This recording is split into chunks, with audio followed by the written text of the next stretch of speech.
Hello everyone, and welcome to my GH Soap Gossip Today update channel. I hope everyone is having a wonderful day. Before we begin, please hit the subscribe button and give this video a thumbs up.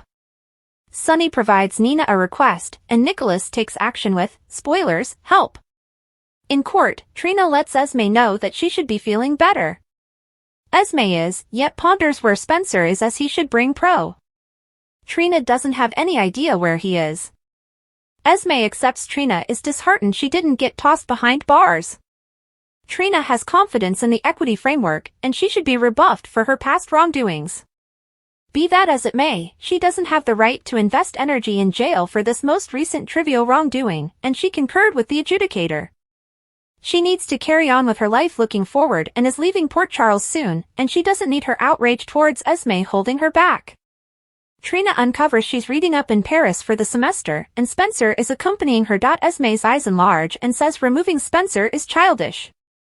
Esme cries, shouldn't something be said about Pro? What might be said about me? Trina inquires, what might be said about you? Esme says Spencer is essential for Pro's life, and he can't leave him. Trina says it's just a single semester and they will be back. She additionally says Spencer has given his best for herself and expert. Esme blusters on that expert is too little to even consider understanding and that Spencer is thoroughly forsaking him. Trina advises her to view this as a method for demonstrating she can really focus on Pro all alone, which is what she needed when she moved out. Trina guarantees Esme that she and Spencer don't question she's a decent mother, yet they just ponder Pro, they couldn't care less about her. Trina salutes her for getting what she needed and strolls out. In the lobby, Nina is on the telephone when she sees Sonny show up asking where Cyrus' room is. He hurries to Cyrus' room and beats on the window to definitely stand out and waves his finger, no.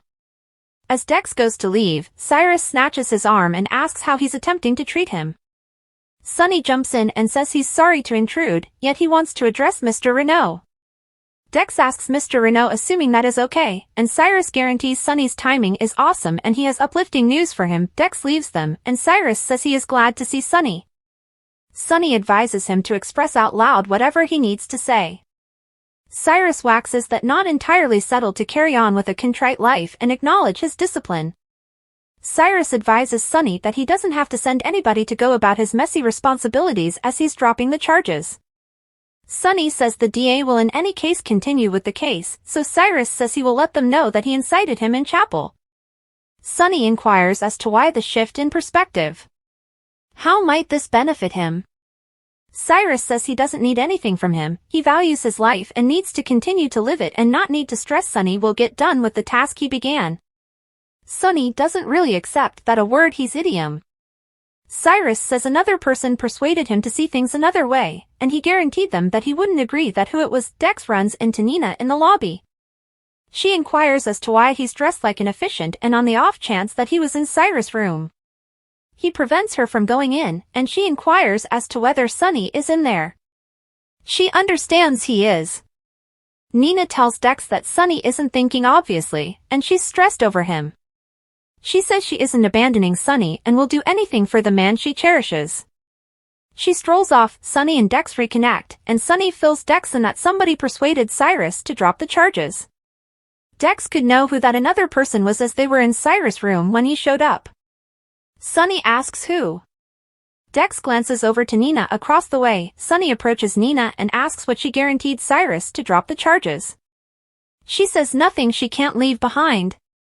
She faults herself for him going after Cyrus, and she is simply attempting to tidy up the wreck she made. Sonny tells her the following time she gets the desire to help him, don't. He says this is his life, avoid his business and from him.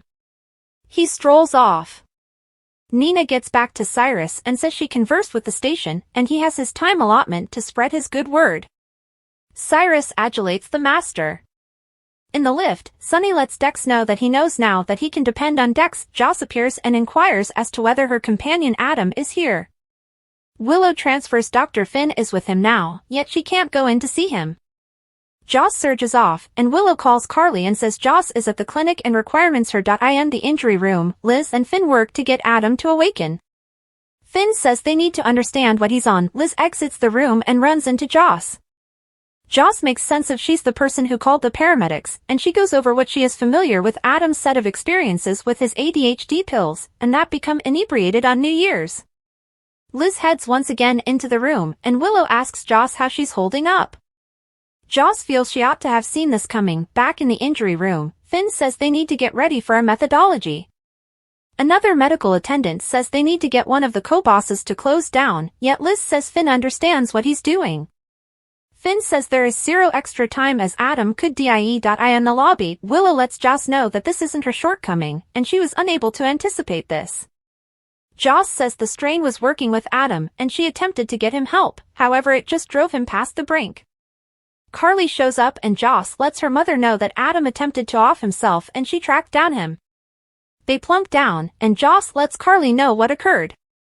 Finn and Liz emerge to converse with Joss. Finn says they can truly just converse with family, however they siphoned his stomach, and he will be okay.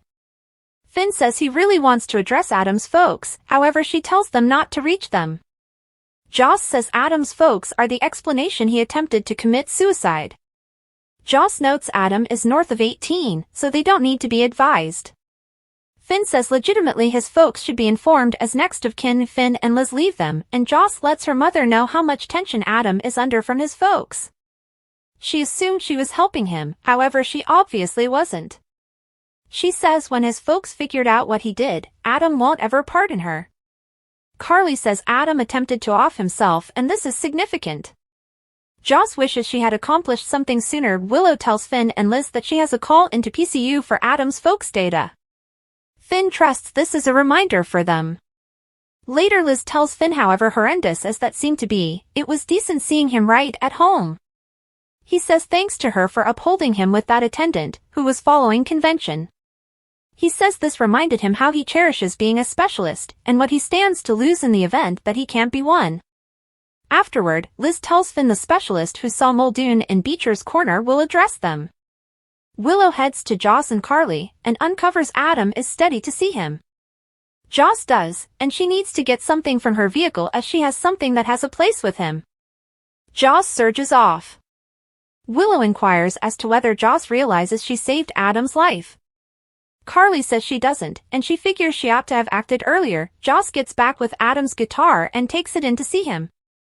She sits by his bed and says she brought his guitar. He hasn't come to, and she grasps his hand and vows to remain with him until he awakens, as he isn't the only one. Trina before long shows up, and Joss updates him on what occurred. She has no clue about what to tell him when he awakens. At Laura's, Spencer tells his dad he can't surrender his life here in Port Charles, and Expert isn't going anyplace with him. Nikolas says this is the main way they can be together, however Spencer has little to no faith in him. Nikolas claims Expert is at serious risk in the event that he remains here for however long he is with Esme. Spencer says this Esme is a decent mother, he hasn't seen her with Pro. Nikolas says Esme is as yet unchanged Snake, and she is looking for her past and her recollections, which is the reason she broke into Windmere. He realizes Esme represents a threat to Expert, for example, escaping with him, or something more regrettable. Spencer takes Pro and tells his dad he wants to remain and confront the outcomes.